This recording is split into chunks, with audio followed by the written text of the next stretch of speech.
The good news doesn't stop merely with Israel's strong military. It continues with Israel's strong economy.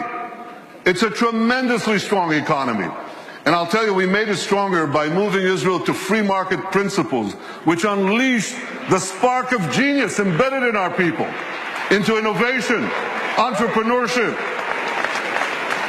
And there's a revolution taking place. This couldn't happen at the better time. Look at the 10 leading companies in 2006.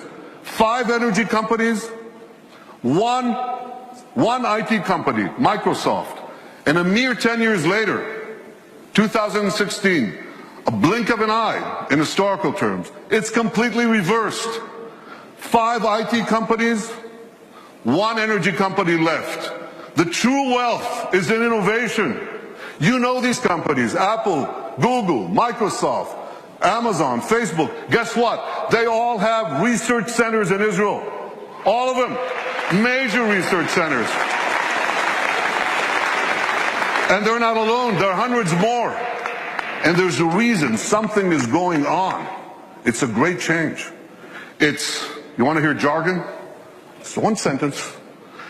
This is a terrible sentence, but I have no other way to say it. It's the confluence of big data, connectivity, and artificial intelligence. Okay?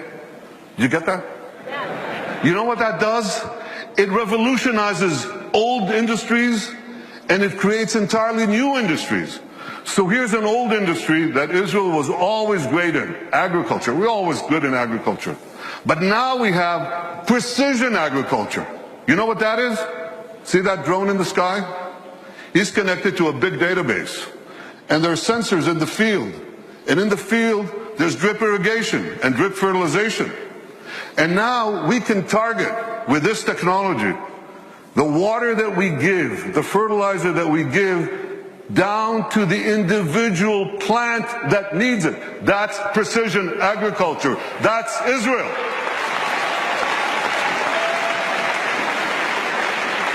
Unbelievable. You know, we were always good in water. I want you to see how good we are.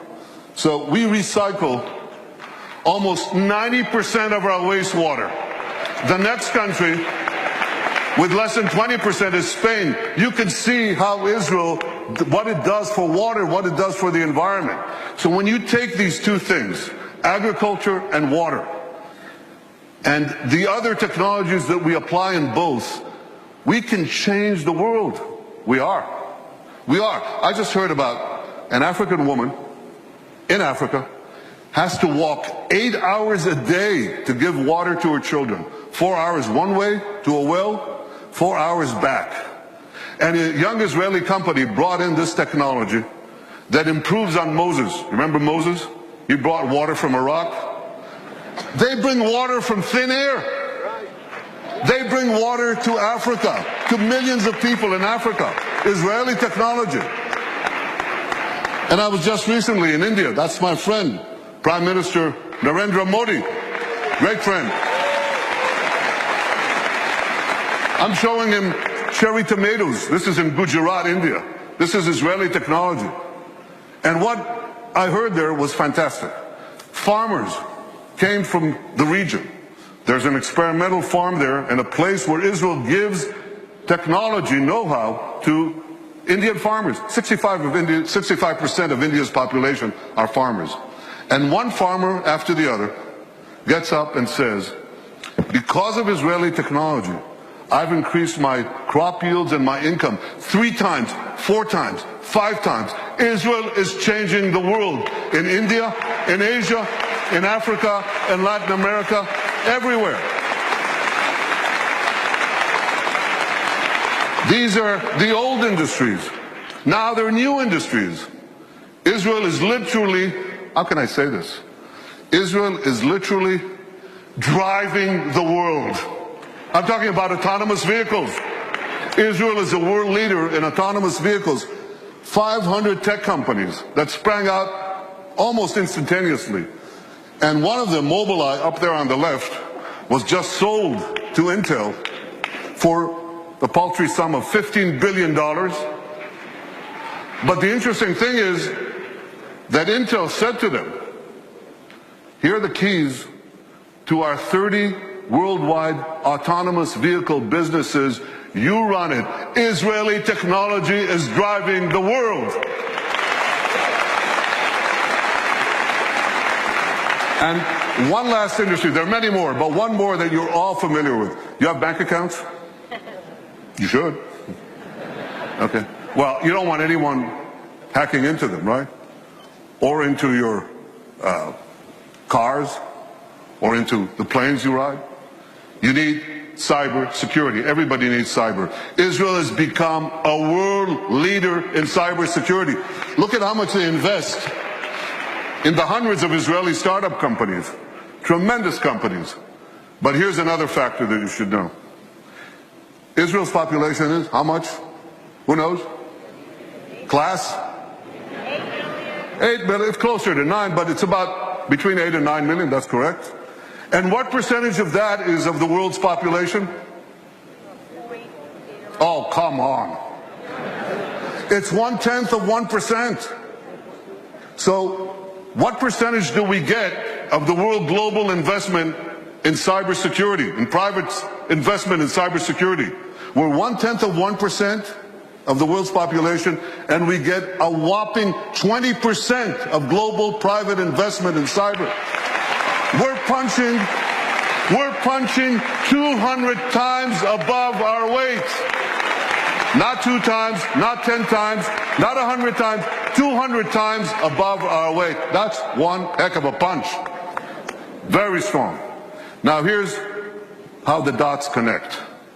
Because we have this tremendous capacity for security and intelligence, and because we have this tremendous capacity for civilian technology, for making the lives of people richer, safer, more productive, many countries are coming to Israel because they want to share with us these benefits. And that creates the third great change, which is the flourishing of Israel's diplomatic relations around the world. You know, when I joined the Foreign Service 105 years ago,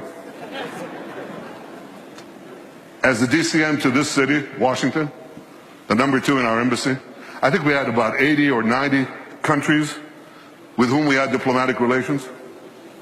Now the number is 160, and there are very few countries left. By the way, what are we doing with Greenland? We got to do something with Greenland. Where's my advance team? Go to Greenland. They must have some satellite needs or something that we could do there. But we are coloring the world blue. I've been to Africa 3 times in 18 months. I've been to South America, Latin America. Can you imagine? In the 70 years of history of Israel, a prime minister of Israel never went south of Texas? I mean, I love Texas, but yeah, I do. But we went to Argentina. We went to Argentina, to Colombia, to Mexico, and they say, come back, we want more. That is changing. All these countries are coming to us. India, China, Mongolia, Kazakhstan, all of them. Azerbaijan, Muslim countries. First time I visited Australia. Tremendous. Far away though. So we're coloring the world blue. And you know what? The numbers, you remember people talked about Israel's isolation? Remember that? Israel's isolation? Pretty soon, the countries that don't have relations with us, they're going to be isolated.